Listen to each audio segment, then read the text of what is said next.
Miarahaba antsika rehetra, anjano anarako, mpianatra misehatra ao anatin'ny tontolo an-dranomasina aho, ary tena ao anatin'io ranomasina io ny epiplesko.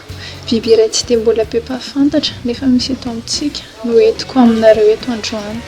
Ny requin baleine dia anisan'ny trondro farany lehibe indrindra ireo mbola tanora no hita eto amintsika, izay mirefy eo amin'ny 7 metatra eo ary ao amin'ny elo-dranon'ny Nosy Belleville no tena ahitana azy eto amintsika.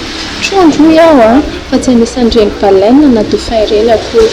Tena mahafinaritra miara-milomano aminy satria tsy atahorana hoe hitelina anao akory izy fa mandeha milamina tsara ao anaty rano.